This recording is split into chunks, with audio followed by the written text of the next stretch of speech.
भारत माता की সমবেত অরণ্য প্রেমী ভদ্রমণ্ডলী, আপনাদের সকলকে অরণ্য সপ্তাহের শুভ সূচনা লগ্নে পশ্চিমবঙ্গ সরকারের পক্ষ থেকে আমাদের সকলের পক্ষ থেকে আন্তরিক শুভেচ্ছা এবং অভিনন্দন জ্ঞাপন করি।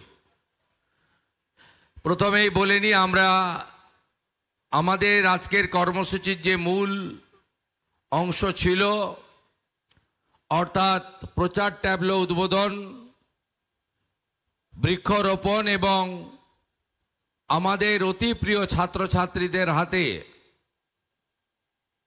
আমাদের ফলের চারা বা বৃক্ষ তুলে দিয়ে অনুষ্ঠানের সূচনা আমরা করেছি। আমাদের যেহেতু সচিবালয়ে একটি গুরুত্বপূর্ণ মিটিং রয়েছে, কৃষি, গ্রামোন্নয়ন, ভূমি, উদ্যান পালন ইত্যাদি বিষয় নিয়ে মাননীয় মন্ত্রী শিবরাজ সিং চৌহানজির, তাই সমস্ত মন্ত্রীরা যারা আছেন এবং মুখ্য সচিব সহ আধিকারিক যারা আছেন, তারা সকলে মিলে আমাকে দায়িত্ব দিলেন যে আপনি সরকারের পক্ষ থেকে এই অরণ্য সপ্তাহের বিষয়ে কিছু বলুন। আমি প্রথমেই এই দপ্তরের মাননীয় মন্ত্রী এবং অত্যন্ত দক্ষ একজন নেতৃত্ব, একাধিকবার বিধায়ক হয়েছেন, বিধানসভা যখন বসে আমার সঙ্গে উনি 5 বছর ছিলেন। প্রত্যেকটা বিধানসভা অধিবেশনে 1 নম্বর প্রশ্নকর্তার নাম হলো মনোজ ওরাও। তিনি আজকে এই দপ্তরের মন্ত্রী হয়েছেন। আমার বিশ্বাস তার নেতৃত্বে আমাদের ফরেস্ট ডিপার্টমেন্ট অনেক উচ্চতায় যাবে। তাই মনোজ ওরাওকে আমি অন্তর থেকে ধন্যবাদ এবং জোহার জানাবো। আমাদের মধ্যে বিধাননগরের বিধায়ক তথা রাজ্যের স্বাস্থ্য পরিবার কল্যাণ মন্ত্রী, অত্যন্ত কাজের মানুষ ডাক্তার শারদ মুখোপাধ্যায় রয়েছেন এই দপ্তরের রাজ্যমন্ত্রী, বাঁকুড়া জেলার অত্যন্ত পরিশ্রমী কৃষক পরিবার থেকে উঠে আসা, একেবারে মানুষের সঙ্গে থাকা একজন নেতা রাজ্যমন্ত্রী দিবাকর ঘরামি, রাজ্যের মুখ্য সচিব দক্ষ আধিকারিক মনোজ আগরওয়াল এবং এই দপ্তরের প্রধান সচিব মনীষ জৈন সহ অন্যান্য আধিকারিক বৃন্দ, প্রেস মিডিয়ার বন্ধুরা, আপনারা জানেন যে আমাদের মাননীয় প্রধানমন্ত্রী নরেন্দ্র মোদীজি, তিনি বেশ কয়েক বছর ধরে ভারতবর্ষের শুধু উন্নয়ন নয়, বিকাশ আর বিরাসত নয়, তিনি অনেকগুলো সামাজিক ক্ষেত্রে বিপ্লব এনেছেন। তার মধ্যে অন্যতম স্বচ্ছ ভারত অভিযান, তার মধ্যে অন্যতম যোগা, তার মধ্যে অন্যতম খেলো ইন্ডিয়া, জোড়ো ইন্ডিয়া, তার মধ্যে অন্যতম নমামি গঙ্গা, তার সাথে মায়ের নামে একটি গাছ। আমি কালকে রাত্রে যখন শিবরাজ সিং চৌহানজি আসেন, তার সঙ্গে আমার দেখা হয়েছিল। আমি বললাম, কালকে কখন দেখা হবে? बोले शुभेंदु जी, मैं डेली काम शुरू करने के पहले एक पेड़ लगाता हूं। আমি বললাম, কাল তো আমাদের অরণ্য সপ্তাহ। বলল, না, নেই मैं डेली लगाता हूं। বলে, আমি আজকে নিউ সেক্রেটারিয়েট ক্যাম্পাসে একটি গাছ লাগিয়ে আমি সচিবালয়ে আসব। এই এক বিপ্লব। আমাদের রাজ্যে কংক্রিটের জঙ্গলে আমরা ভরে গেছি। বিল্ডিং প্ল্যান পাস করার সময়, বিভিন্ন প্রতিষ্ঠান তৈরির সময় সবাই আমরা লিখে দিচ্ছি পৌরসভা, কর্পোরেশন, জেলা পরিষদ, পঞ্চায়েতকে, যে 2/3 আমরা পরিকাঠামো বানাবো, ইনফ্রাস্ট্রাকচার বানাবো, 1/3 আমরা প্ল্যান্টেশন করব, কেউ মানে না। আমরা যখন আকাশপথে প্লেনে চড়ি, নির্বাচনের সময় বা সরকারি কাজে হেলিকপ্টারে উড়ি, আমি নিচের অবস্থা দেখে শিউরে উঠি। আমি একদম জমি থেকে উঠে আসা লোক। অরণ্য সুন্দরী, ঝাড়গ্রাম, বাঁকুড়া, পুরুলিয়া, আপনার আকাশ থেকে দেখলে কষ্ট হবে। 10 বছর আগে কি ঘন জঙ্গল ছিল, আজকে কি অবস্থা হয়েছে। হাসিমারা যাওয়ার পথে তরাই ডুয়ার্সের অবস্থা দেখলে, চালসার অবস্থা, জলদাপাড়ার অবস্থা দেখলে আমাদের সত্যি কষ্ট হয় যে ধ্বংস তো সব করে দিয়েছেন, কিন্তু এই গাছটাকেও ছাড়েননি। তাই ব্যাপক বনসৃজনের মধ্য দিয়ে আমাদের পশ্চিমবাংলার পরিবেশকে রক্ষা করতে হবে, অরণ্য সম্পদ তৈরি করতে হবে এবং আমাদের অরণ্য কেন্দ্রিক যে জীবজন্তু রয়েছে তাদের সঙ্গে আমাদের যে পরিবেশ বান্ধব বিষয়গুলি আবহমান কাল ধরে হয়ে এসেছে তাকে বাঁচাতে হবে। আমরা 5ই জুন বিশ্ব পরিবেশ দিবসে লক্ষ্যমাত্রা নির্ধারণ করেছিলাম মুখ্য সচিবের নেতৃত্বে যে এই বছর আমরা 7,20,00,000 গাছ লাগাবো। আমি 5ই জুন দেখছিলাম হিসাব, ওই দিন আমাদের টার্গেট ছিল 7 লাখ। ওই একদিনে 9 লক্ষের বেশি গাছ লাগানো হয়েছে। আমি গতকাল রথযাত্রার প্রাক্কালে একটি অনুষ্ঠানে বলছিলাম মাননীয় ফরেস্টের সচিবকে যে 70টি বড় রথযাত্রার উৎসব হচ্ছে। পশ্চিমবঙ্গ সরকার তথ্য সংস্কৃতি দপ্তর, পুলিশ এবং হেলথের সাহায্যে সেবা ক্যাম্প করছে।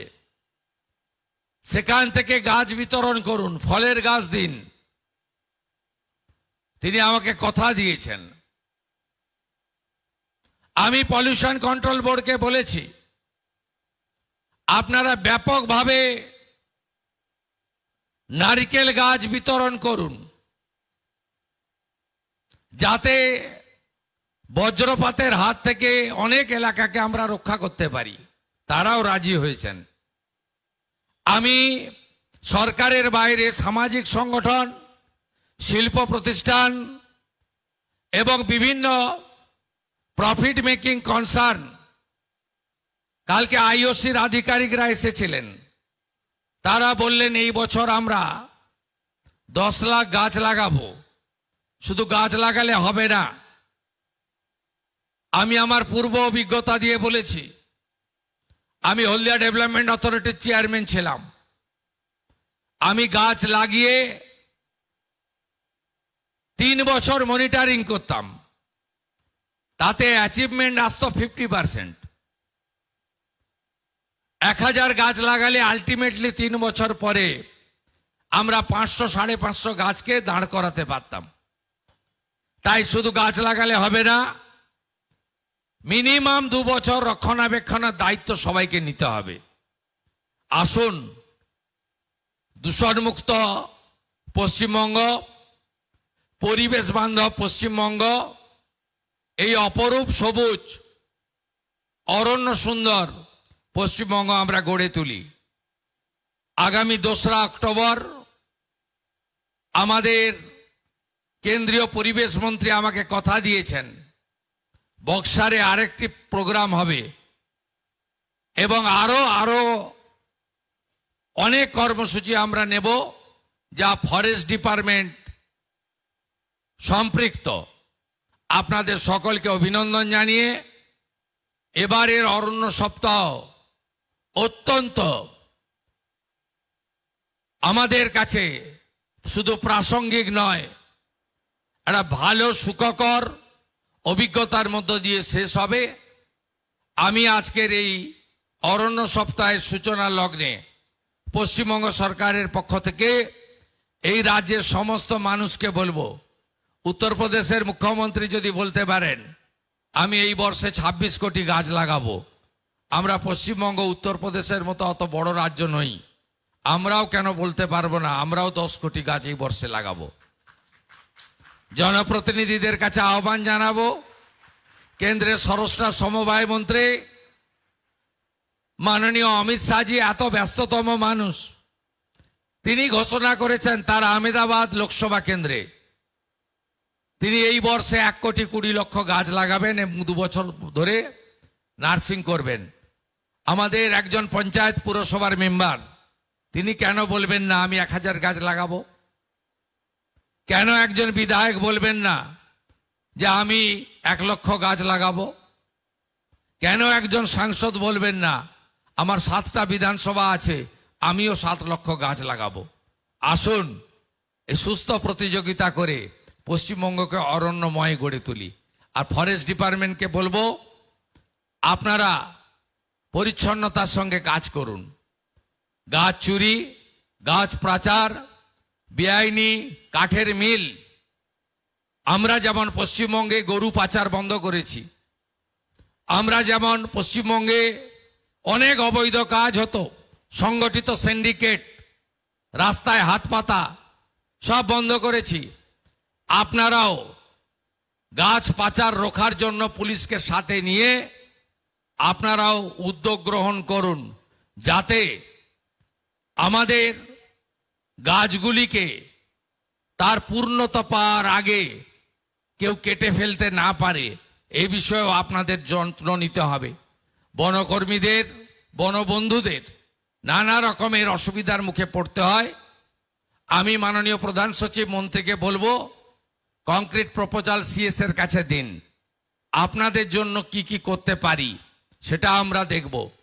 কত ভ্যাকেন্সি আপনাদের খালি আছে সেটাও আমরা দেখব, এবং আপনাদের রিক্রুটমেন্ট এখন থেকে পুলিশ রিক্রুটমেন্ট বোর্ডের মাধ্যমে হবে।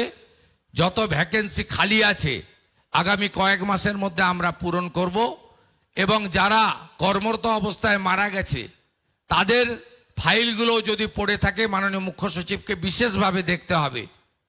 আপনারা অনেক ঝুঁকি নিয়ে কাজ করেন, সাথে সাথে আমাদের জঙ্গলমহল এবং অন্যান্য এলাকায় হাতি কেন্দ্রিক যে সমস্ত বিষয়গুলো রয়েছে আমাদের হাতিদের বাঁচিয়েও রাখতে হবে। আবার হাতিদের কারণে আমাদের যেভাবে জীবন ক্ষতি হচ্ছে সেক্ষেত্রেও আমাদেরকে ভাবতে হবে।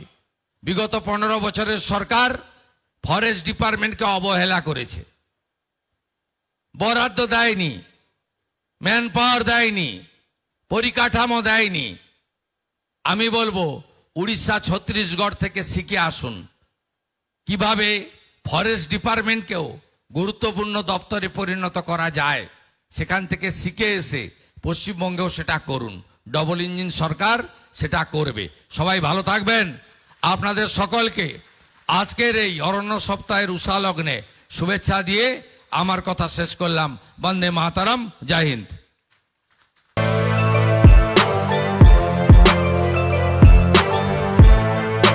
এখন অনেক বড় শ্রী লেদার্স হাওড়া ময়দান।